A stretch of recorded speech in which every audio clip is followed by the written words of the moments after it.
তো hello guys, শুভ সকাল। তোমরা সবাই কেমন আছো? আমি তো খুব ভালো আছি। তো আজ রবিবার, হাওর ঘোষপুরে হাট। তো ঘোষপুরে তো আমি আমার মাছের দোকান নিয়ে চলে এসেছি। তো চলো তোমাদেরকে দেখাই আজকে তোমাদের পছন্দের কি কি মাছ আনতে পেরেছি। চলো দেখতে থাকো। এই দেখো নোনা চিংড়ি এনেছি, খুব সুন্দর একদম জ্যান্ত নোনা চিংড়ি আছে, গলদা চিংড়ি আছে, ভেটকি মাছ আছে, পাবদা মাছও আছে, আর ভাঙন মাছ আছে এবং ভেনামি চিংড়ি, যেটা আমার দোকানে প্রতিদিন থাকে। আজকে দেখো খুব সুন্দর সাইজের ভেনামি চিংড়ি আছে, আর আছে বড় বড় রুই মাছ।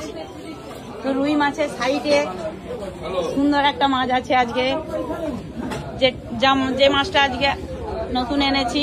এই দেখো বড় সিলভার কাপ, এত কত বড় সাইজের সিলভার কাপটা তোমরা দেখো, এবং সিলভার কাপটার ওয়েট কত হতে পারে তোমরা অবশ্যই কমেন্ট করো। আর সাইডে একটা বড় রুই মাছ আছে, এই দেখো একটা সব থেকে বড় সাইজের একটা রুই মাছ আছে। তো রুই মাছটা কত ওয়েট হতে পারে তোমরা অবশ্যই কমেন্ট করো, এবং মাছগুলো দেখো। এবং তোমাদের পছন্দের কি কি মাছ আনতে পেরেছি তোমরা অবশ্যই কমেন্ট করো এবং ভিডিওটি দেখতে থাকো।